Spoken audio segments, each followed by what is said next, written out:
very warm welcome to another episode of FAUZA'S Diary. If you are looking for something little and yet inspiring, then you have stumbled upon the right show. The purpose of these conversations on my FAUZA Diaries is to bring men and women who they have gone through a journey and they are willing to share their stories with us. Joining me today on FAUZA'S Diary is a good friend, Roger Chahtura, all the way from Lebanon, but he's joining me right here from United Arab Emirates, Dubai. Roger, welcome to my FAUZA'S Diaries. Please introduce yourself a little bit and briefly and what you do. So my name is Roger. I'm the founder of a startup called Reconnect, which focuses on three main components: mental strength, happiness, and wellness. And we launched in March 22nd, which is Happiness Day, World Happiness Day, because this is what Reconnect stands for.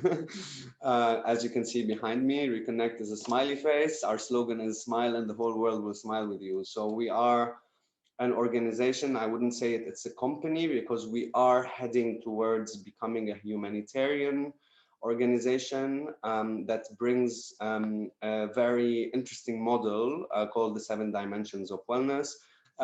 It all started with burnout from work, the wrong routines at my work, wrong choices in life, bad health, substance use, no exercise, etc.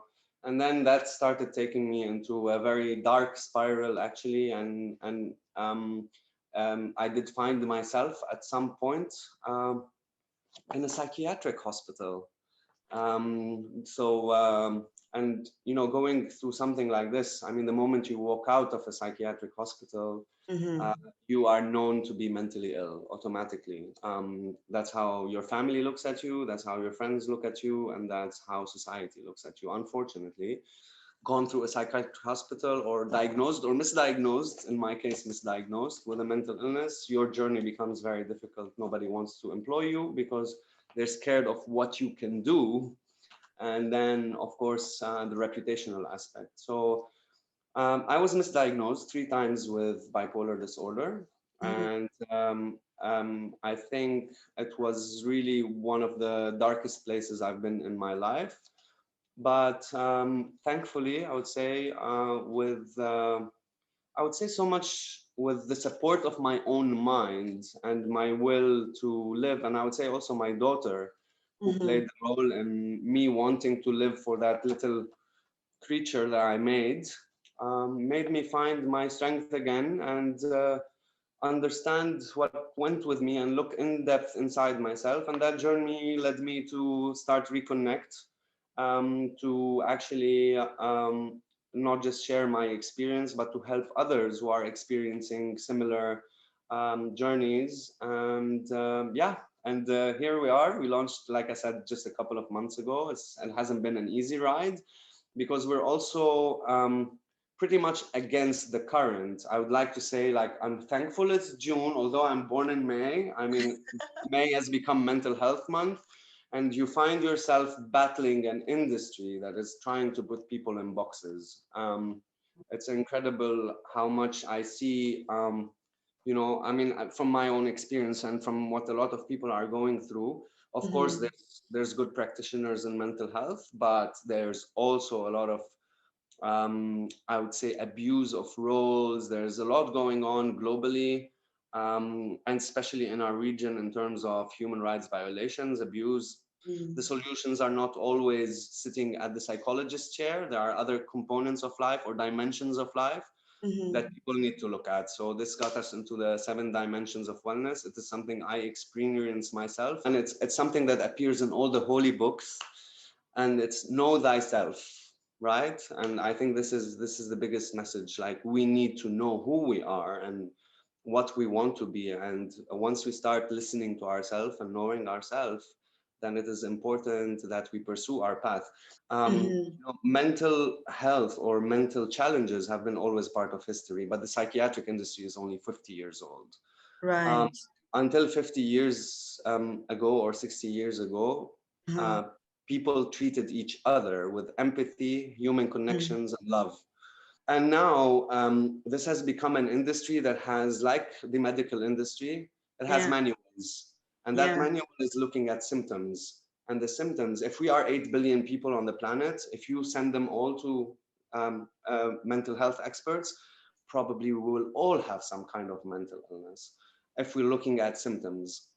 There's really. also, yeah, probably.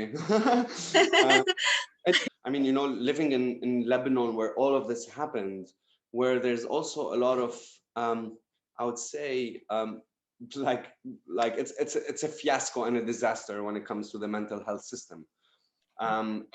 It is incredibly corrupt to the extent that like people are on mass drugging.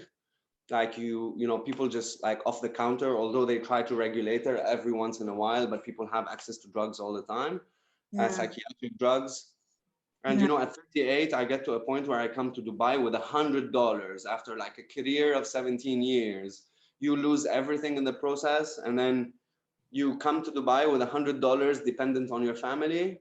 So it starts pushing you to do something, and You just that's made me tear up.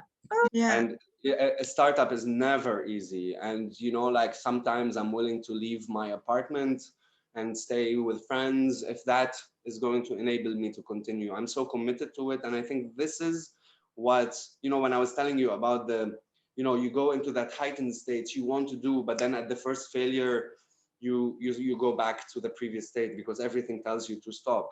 Sense of commitment to what I Mm-hmm. do. Reconnect is the third organization I start, or the third brand, and I failed the first two times, and I know it will not fail simply because I do it for something bigger than myself, and I do it for impact, for change, for helping others. And in Islam or in Christianity or in Judaism or in Hinduism, they all say the same thing: what you give comes back, and it comes back multiplied. When we focus so much on the know thyself and the power of choice, knowing yourself is knowing your choices as well.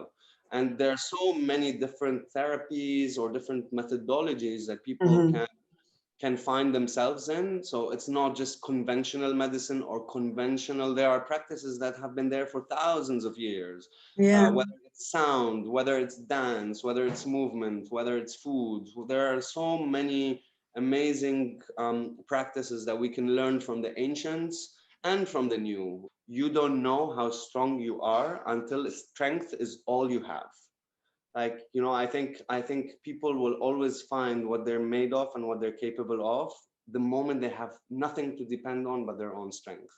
I love my state of discomfort. What I've learned is that the more uncomfortable I am, the more creative and giving and productive I am. Comfort is the biggest obstacle, I think, because like you said, a lot of people are giving themselves excuses not to do certain things. Oh, I don't have time to the gym. I don't have time to to be happy. I don't have time to go and party if I want to Yeah. party. It's really funny to see that so many people put Netflix as a hobby, or TV as a hobby. I mean, when TV becomes a hobby, I think it's quite a problem. There is First, a because problem. there is the first one. Strength is really like putting the time and the effort and creating the time and space for you to achieve what you want. And we all have the strength, and we all have the time, and we can if we choose to. It's a choice. The second thing, I'll tell you what I came across today. I told you I'm happy Mental Health Month this month because I've seen so much misleading messaging going on. And the last one of which I saw today from an international organization that has thousands and thousands of followers. And the message says, don't trust your mind. Your mind is playing tricks on you. So that's a mental health awareness platform. I mean, what kind of mental health is telling people not to trust their own mind? This is the problem that people are having, is that they're not trusting their own mind. My mind is my most important source of whatever I want to create in my world, and I reprogram my mind. I listen to the things that I want my mind, my subconscious mind. Now, our subconscious forms until the age of 7. And Yeah. for the rest of our lives, we could be on autopilot mode based on traumas and silly stuff that happened with us when we were kids. Oh, my daddy didn't get me a gift on my birthday. My daddy doesn't love me. So all their life, you can grow up with this in your mind. My father doesn't love me, but your father. The moment I want to go to sleep, I put on my earphones what my subconscious needs to hear. What is it that I want to achieve in my life? What is the philosophy that I believe in? What is the what are the powers I want to have? And simply, I wake up the next morning and I have all of them. It was incredible to see how much our families, our religions, our cultures, our societies, our friends are our biggest enemies. Okay? Because we've programmed to fit into everybody's agendas but our own. So, when you want to start a business, everybody is, it's out of love and fear. They love you, but then loving you is sometimes the biggest obstacle, because that love is destructive, is they don't want you to fail. Restrictive. Yeah. It's restrictive. There's someone I really respect a lot. He's a philosopher from the 70s called Alan Watts. Mhm. Okay? He says, psychiatry has replaced religion in playing the role of the guardian of people's sanity. Anyone who diverts from the norm is labeled mentally ill. We teach our kids, I don't, but we generally teach our kids to fit into the society instead of Mm. us encouraging them to be who they are, not who they want to be, who they are. We are not about that. Reconnect is about being the best human possible. For you to be the best human possible, you need to be aware of your 7 dimensions and you need to integrate them into your everyday life. This is the vision Yes. of Reconnect. People are always constantly filling their time with something outside of themselves when everything they need is actually inside of themselves. And I was, labeled bipolar. Now I say I'm heptapolar, which means 7 dimensional. And for a lot of people that's crazy, because like people are now also kind of committed to that 8 hours where they do one thing. And for me, Mhm. it's like I have different dimensions for my life. I started writing poetry, and I'm committed to writing a poem every day because I want to launch a book in 365 days, and every 365 days. So that.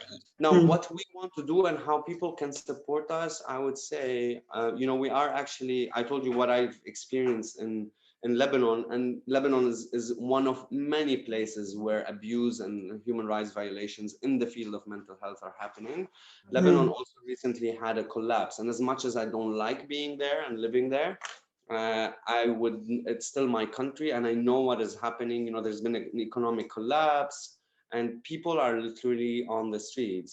Now, we've approached so many different organizations from global, I don't also want to name, we have different sessions for that, where we approach and we reported human rights violations and we spoke about what's happening with children, and nothing has been done, not from a legislative perspective, not from a legal perspective, not from a religious perspective.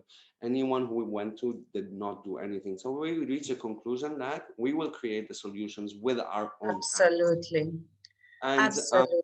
start the first 7 dimensional mental strength center for children and youth in Lebanon, in the poorest city in Lebanon called Tripoli. Now, why did we choose that area? First, because people don't have access to proper mental care.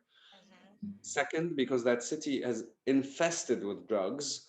Third, people don't have money to send their kids to school anymore. And kids at the age of 7 and 6 and 5 are on the streets learning all the destructive habits that could probably land them in early death, violations, abuse, or murder, or whatever it is. So first, I think we need to start. I always use these 3 words: empathy, human connection, and love. When I say empathy, I think we need to start empathizing with ourselves, even.